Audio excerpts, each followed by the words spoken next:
Olá, olá, olá, pessoal. Tudo beleza? Aqui é o professor Jefferson Psin e nessa aula nós vamos iniciar a falar sobre extração sólido líquido, certo?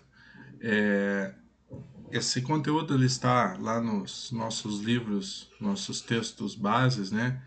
No, no capítulo 12 do Jean Cople, seção 12.8, esse capítulo 12 trata dos processos de separação sólido-líquido, tá?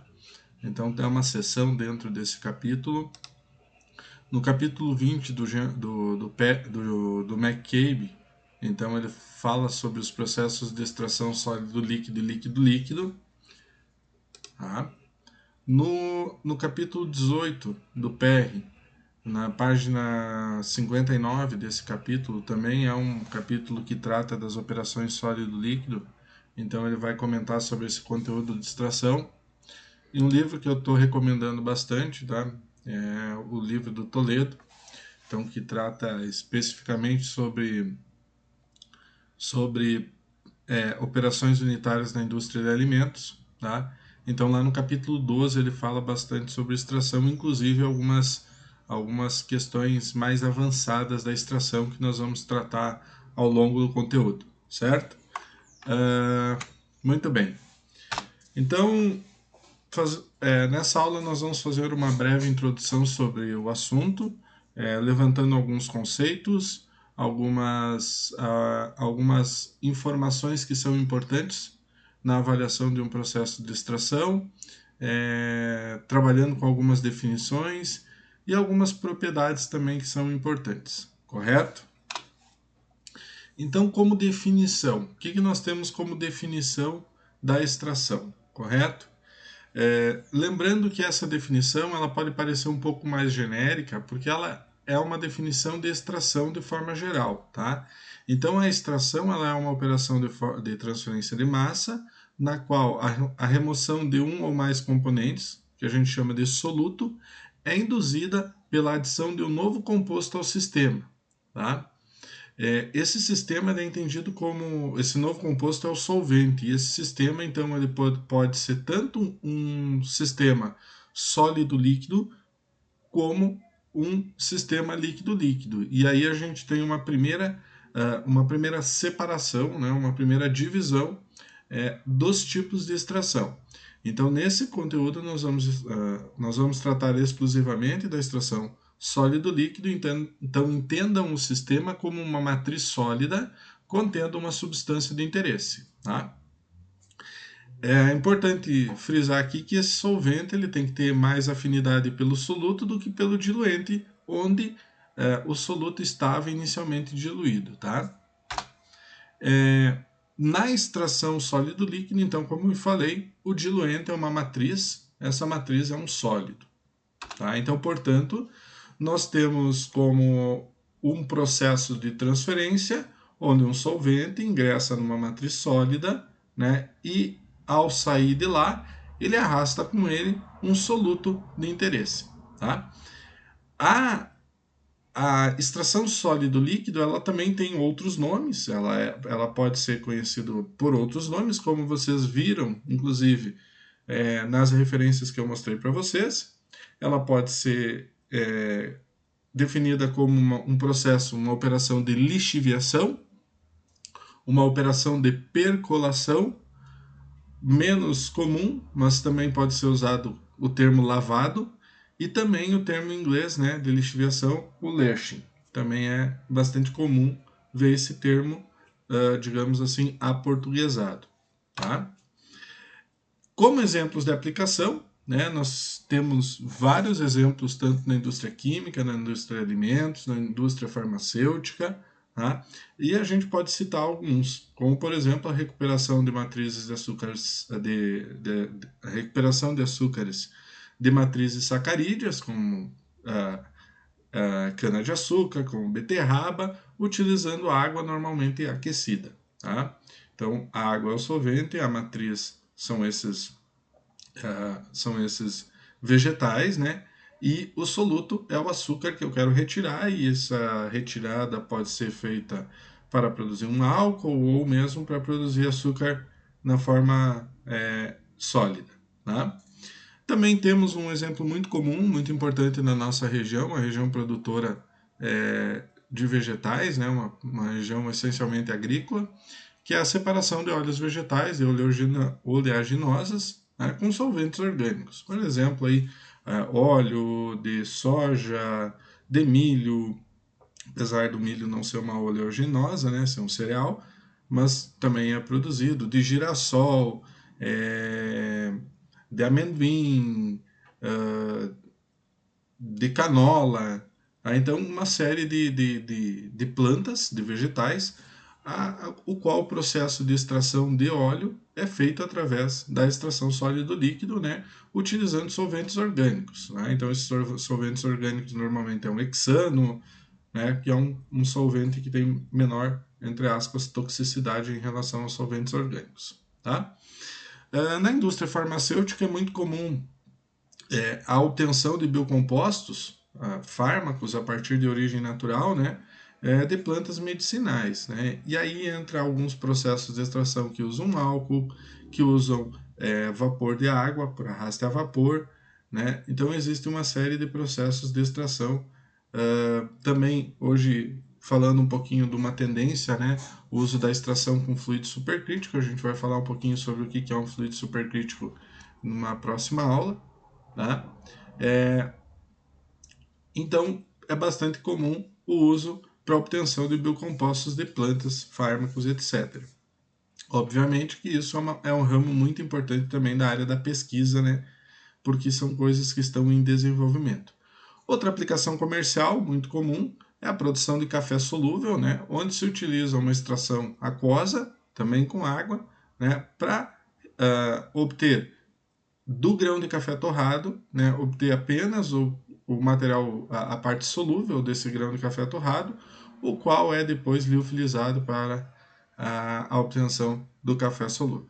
Então são algumas das aplicações. Se vocês fizerem uma rápida pesquisa, vocês vão encontrar inúmeras aplicações, inúmeros processos industriais no qual a extração sólido líquido é utilizada, né?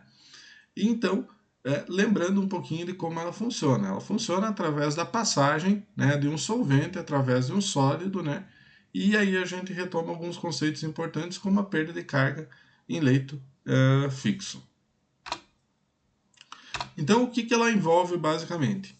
Ela envolve um contato íntimo entre as fases, a fase sólida e a fase líquida. Por que esse contato íntimo tem que existir? Para que ocorra, né, a solubilização do composto de interesse no soluto, né, e, por consequência, a extração. Posteriormente, esse extrato obtido, né, ele é separado do sólido, né, onde esse sólido, ao fim do processo, ele deve estar esgotado daquela substância de interesse. Tá? Ainda nós temos a recuperação do solvente residual do sólido esgotado, ou seja, a retirada do solvente que ficou retido ao sólido. E, por fim, a separação ou recuperação do solvente do extrato. Então, vejam que nesse contexto são várias as propriedades, tanto do sólido quanto do solvente e também do soluto, incluindo as condições operacionais, que elas são importantes, que vão exercer influência no processo de extração. Entendendo um pouquinho mais como esse processo acontece, nós temos essa figurinha aqui, tá? Então essa figurinha ela mostra o quê? Né? Ela mostra aqui, no início de um processo, aqui nós temos o solvente, tá? O seio da solução de solvente, aqui nós temos a matriz, ó, um aumento dessa imagem, digamos assim, né? Dessa ilustração. Então, a matriz de sólidos ali empacotados, né?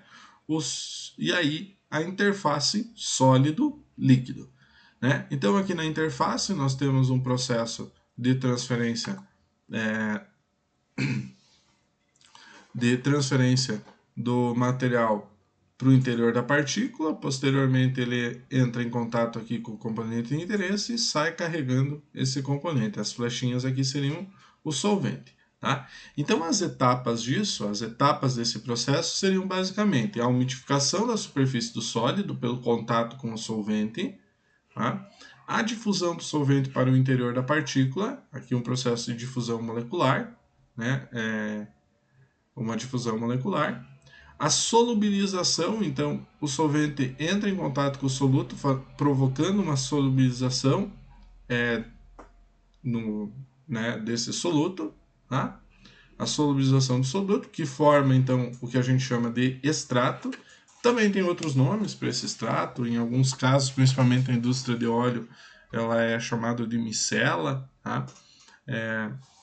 Então forma esse extrato aqui, né? E esse extrato ele tem que se difundir até a superfície do sólido, tá? Para ser retirado então da matriz sólida, tá? Essa difusão ela pode acontecer de diversas formas, tá? Ela pode ser uma difusão capilar através de um entre aspas, um poro maior que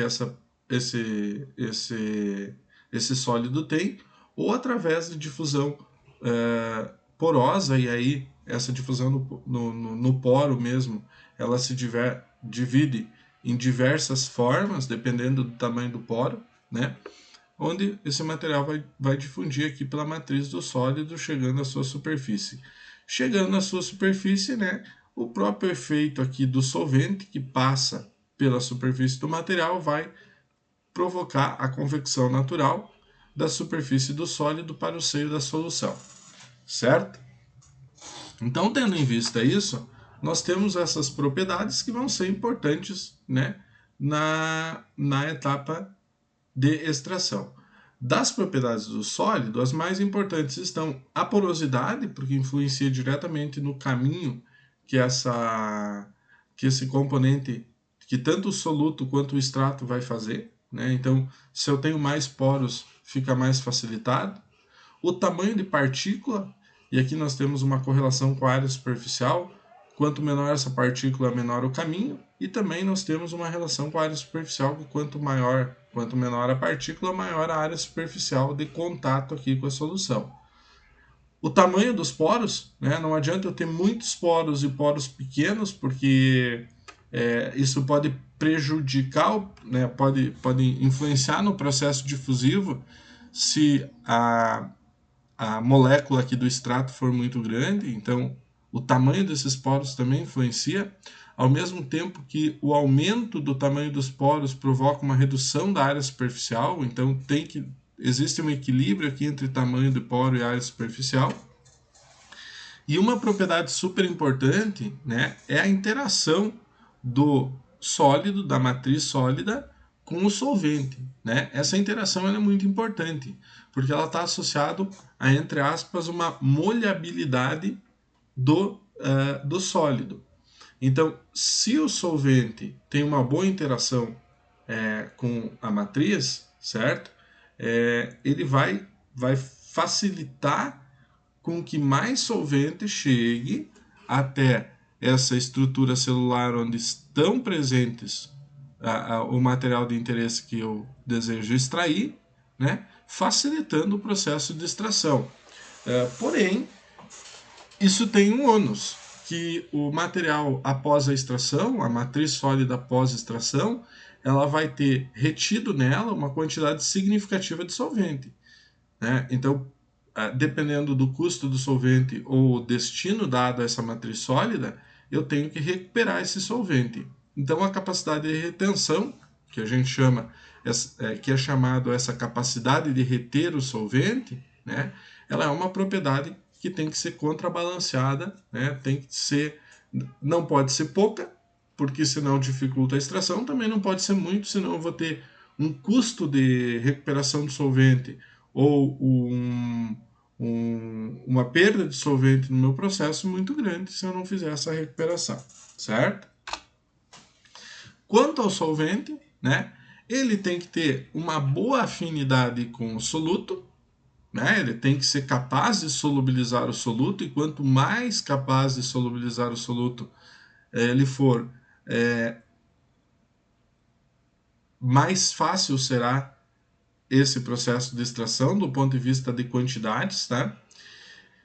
Ele tem que ter uma viscosidade adequada, porque afinal de contas todo esse processo de transferência de massa envolve a toxicidade, né? Então ele tem que ter uma viscosidade adequada. Tratando de alimentos, principalmente, ele não pode ser tóxico, né? Tratando de alimentos, produtos para fármacos, etc. Né? Já falei da interação dele com o sólido, então a questão da retenção, né? Ele tem que ter uma boa retenção para molhar bastante o sólido e facilitar a extração. Por outro lado, né, tem a questão de depois dele ser recuperado. E ele tem que ter um parâmetro importante quando a gente fala em processos térmicos de recuperação do extrato, né, ele tem que ter uma boa volatilidade relativa. E aí eu remeto isso lá às aulas de destilação, onde a gente fala sobre parâmetro de volatilidade relativa.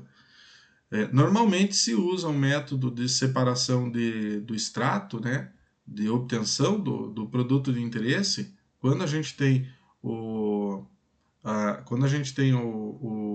extrato. Normalmente se usa um processo térmico para separar o solvente do soluto. Tá? Então, um processo de destilação. Então, é importante que o solvente e o soluto eles tenham pontos de ebulição, né, ou condições de destilação bem distintos, para que eu possa separar o solvente, recuperar o solvente com a melhor pureza possível e ter um extrato, obviamente, mais puro o possível. Tá? E por último, não menos importante, tem toda a questão de custo que envolve, né, um processo industrial. O soluto, né, obviamente, em contrapartida, ele tem que ter uma solubilidade no solvente, assim como eu falei do solvente, né, para ser capaz de solubilizar o soluto. Ele tem que ter uma viscosidade adequada também, né? O bom é que ele tenha uma viscosidade adequada. A questão da interação do sólido também é importante, tá? Porque se ele tiver muita interação com o sólido, isso vai ser mais difícil de separar. A questão de volatilidade relativa também é importante no processo de separação do extrato, como eu falei para vocês. E por fim, nós temos uma propriedade importante que é a termolabilidade, ou seja, a capacidade desse soluto em operar em diferentes temperaturas, né? Por quê? Porque se eu vou usar um processo térmico de separação dele do solvente, né, ele tem que aguentar esse processo térmico, né? Então ele tem que ter capacidade de aguentar temperaturas, tá? Então também tem que ser considerado. Não adianta lá eu ter um processo de extração eficaz, né?